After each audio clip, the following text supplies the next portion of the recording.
it's always nice to learn about Questies.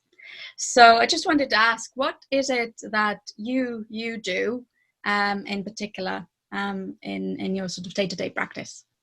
Okay, well, now I'm actually helping transformation professionals, including therapists, to build their businesses in a way that allows them to get their services out there to more people who need them.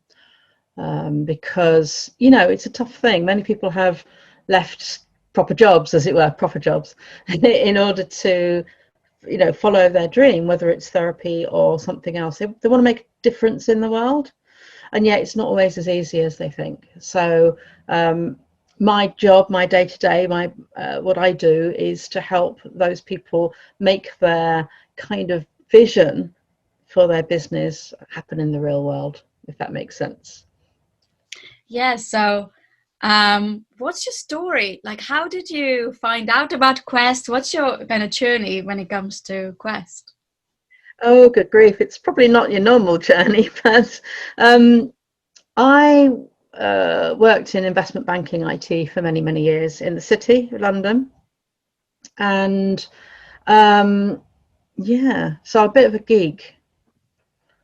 But what happened was I was a smoker, and I somehow thought that hypnotherapy, back in my mind, I always thought that hypnotherapy was going to be the thing to help me. And I did go to, I think, 4 therapists in total. No, but still, thankfully, back in my mind, I thought, you know what, that's the thing. And back in 2005, 29th of November, in fact, 2005, at 10:15, that's how sad I am. I had my last cigarette, and I came out of that therapist's office knowing I would never smoke again. Now, it wasn't a Quest therapist, but the point was I came out of that knowing it was absolutely possible for someone like me who just thought, you know,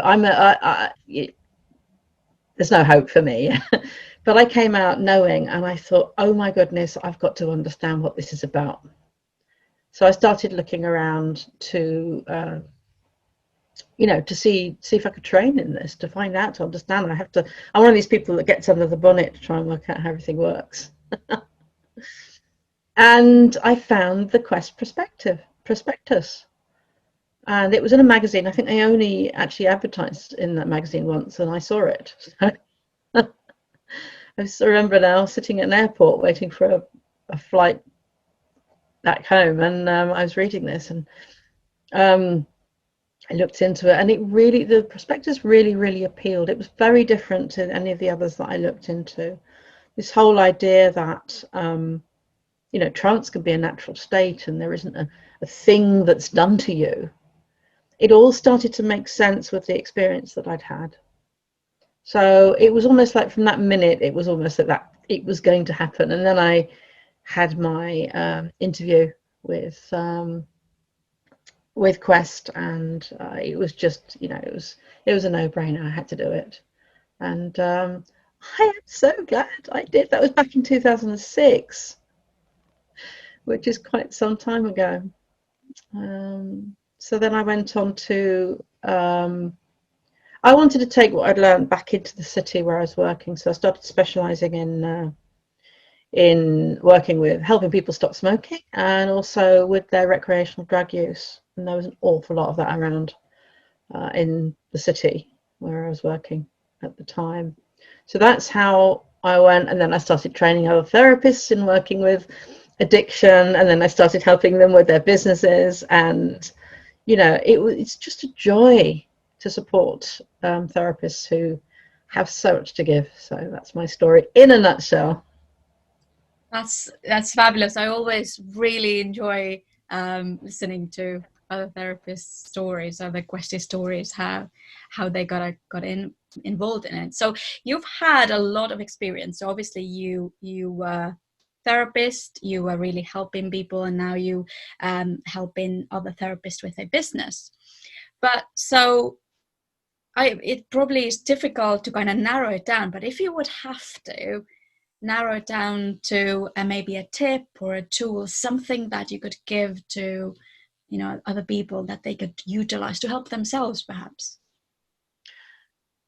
I think it's more of a mindset and an understanding, and this would apply to all the people I helped with their drug use, but also my current clients who they always get to a certain point in their business growth where all these mindsets, all these gremlins come up of the fear of success, the fear of failure, the money gremlins.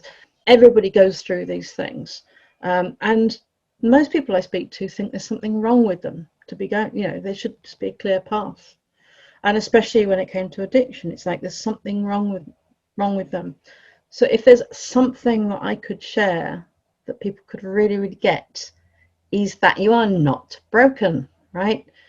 It doesn't matter how weird it seems, how irrational the behavior, we are not broken. And most of the time it's because, say, both in my previous practice and my current one, it's because the mind is working the way it's meant to. One thing that was like tattooed on my forehead from training with Quest is that all behavior has a purpose. And it's so true that everything, even though we think we can't help ourselves and we're doing it irrationally, it's almost like it's being done to us at an unconscious level, which by definition means we're not aware of it. That our unconscious part of us is trying to keep us safe, or keep us away from something, or keep us going towards something that we need. So no matter how nutty it seems at the time, what I would like to really stress to anyone seeing this is no one is broken. We are not broken. We are amazing creatures. And by what I have learned with Quest is that working with someone who understands this can guide at an unconscious level us to drop these behaviors and ways of thinking that are no longer serving us. It really is possible. So I want to go out there and give hope that even though we think, well, it's not going to work for me, I'm too far gone and this isn't, I've got this, my problem's too big. It absolutely can. And, no matter how broken we feel we are, we're not. This can help anyone.